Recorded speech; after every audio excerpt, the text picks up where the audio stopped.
All right. Lesson 4, scoring targets and selecting and maintaining your pistol. Learning objectives.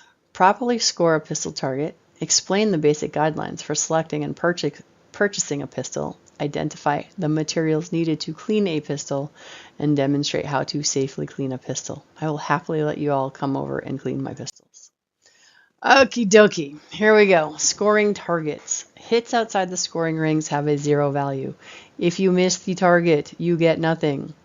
Hits completely or partially inside a scoring ring, like this one, and this one, and this one, get that ring's value. So these two are 9s, and this is an X.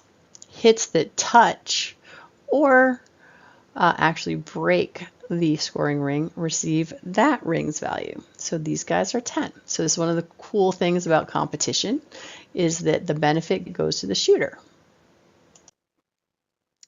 Types of pistols.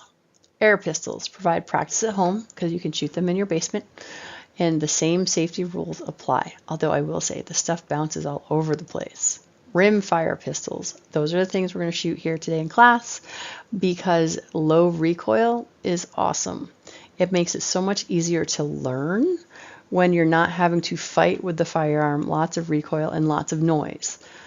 And then we have center fire pistols, available in many calibers, suitable for personal protection, hunting, competition, and more. And rimfire pistols are also good for competition, and you could even get air pistols as well for competition. So, factors in selecting a pistol. Oh, what is this? We have another test question. So, if you would go to question number 37, it says the single most important selection criterion revolves around the purpose of the firearm. They had to use a whole lot of 10-cent words to say the intended use of the pistol in question number 37. So that one is true. Why are you buying a pistol? Right now, because you're brand new, it's so you can learn how to handle a firearm, because you cannot save your life with something you are not comfortable and confident with. Price and budget. I would guess generally a brand new gun currently can get a decent one between $400 and $600. You can get stuff less expensive. I just rarely have that kind of taste. However, I have gotten some good guns under $300. So, availability and price of ammunition. The more common calibers are 22 LR, which is what we shot today. Then there is 380, which is seeming to be very popular these days. 9mm is still more common, as well as 45 and 38 Special are kind of the ones you probably have heard of before. Pistol fit and ergonomics. This is the joy of always creating the grip exactly the same way.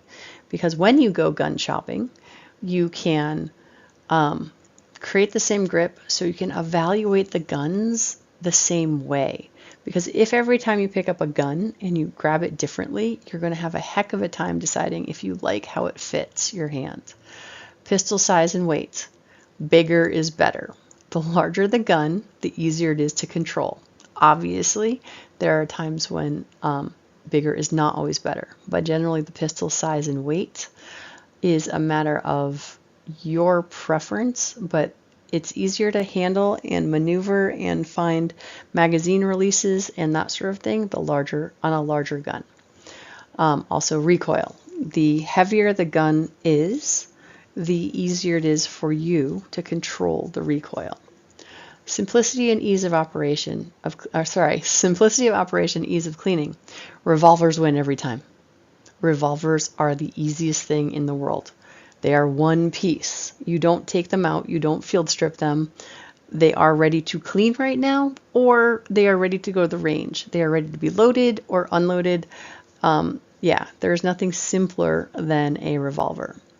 Reputation of manufacturer, reliability, record of make and model, warranty or guarantee, and availability of aftermarket parts.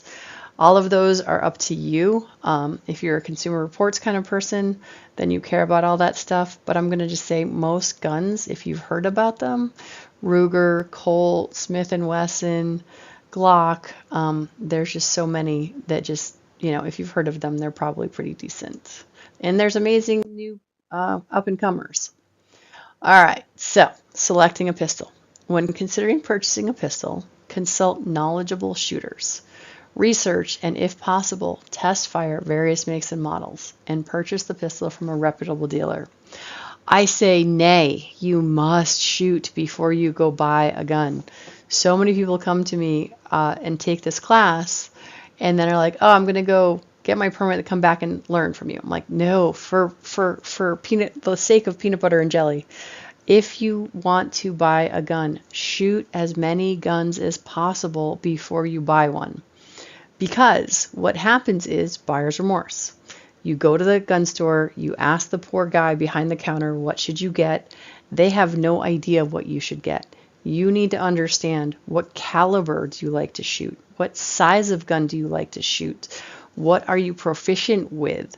And that is why I have my Find Your Perfect Gun class, is so that we can try different guns and you can learn how to evaluate guns based on size, trigger pull, sighting system, all of those things. And so shoot as much as humanly possible prior to.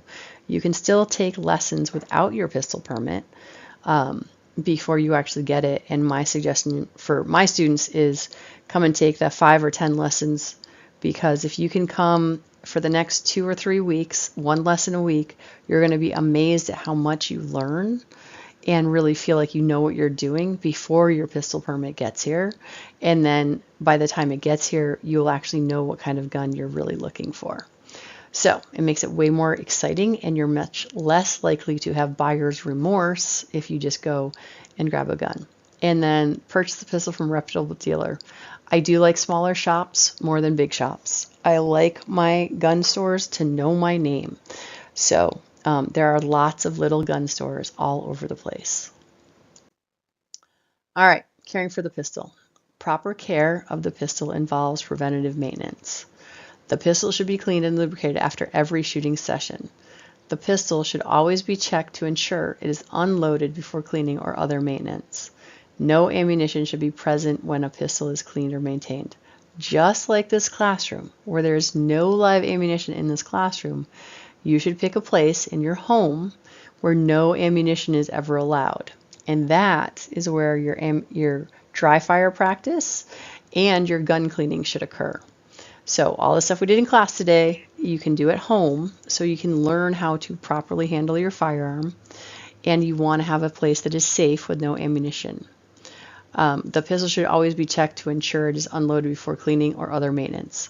The number of headlines that say, so-and-so is cleaning their gun prior to, they shot themselves while cleaning their gun. I'm like, no. You can't clean a gun without field stripping it. Well, I suppose you can clean a revolver without field stripping it. However, you must have an empty gun in order to take it apart. And as far as people always ask me, the pistol should be cleaned out and lubricated after every shooting session.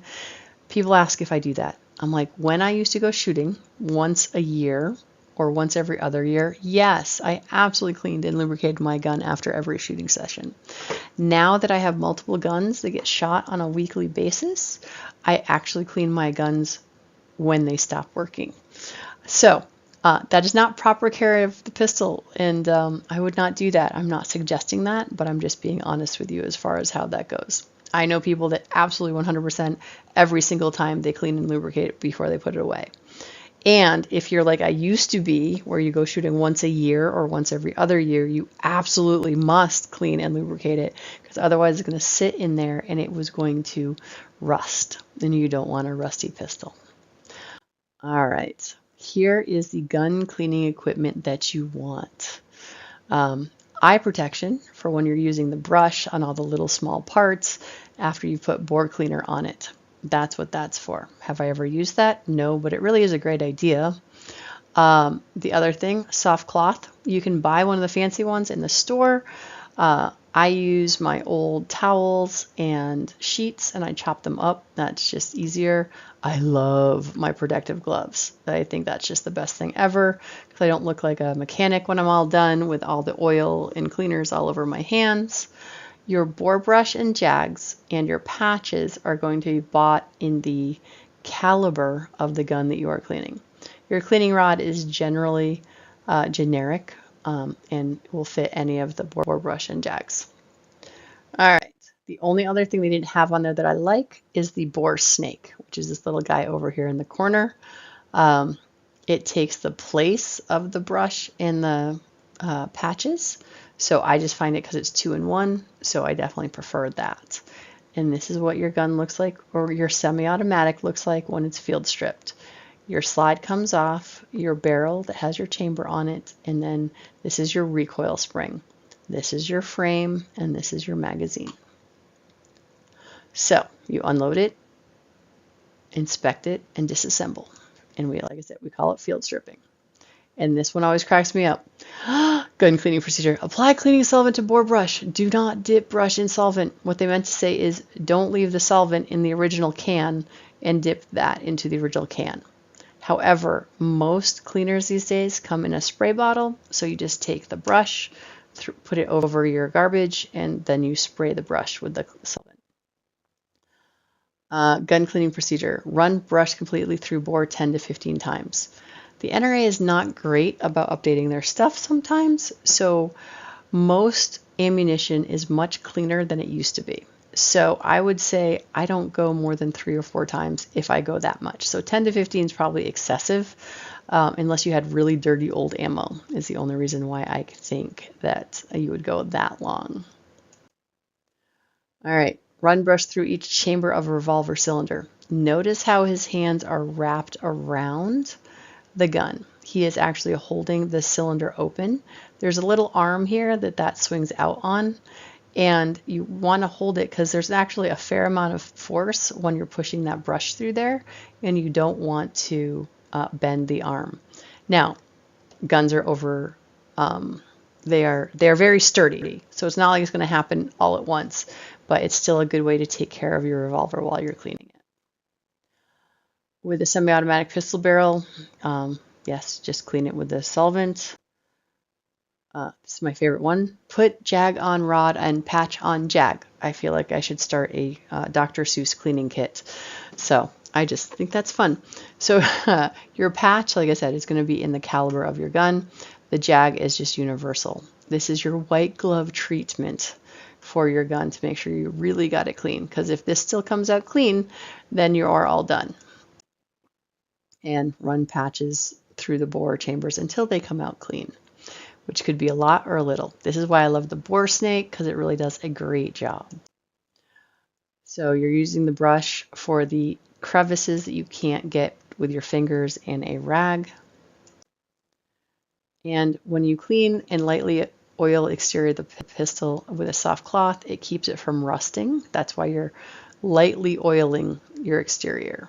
You can't over oil your guns. The only thing that happens if you put too much oil on it is that the next time you go shooting, you just get dirty because the oil goes everywhere. But other than that, you're pretty much set. And as far as lubrication goes, the owner's manual you have with your firearm will show you where and how much oil to put. Now, this is also where YouTube is your friend. You can absolutely look for pretty much any gun and someone will have done a video on it.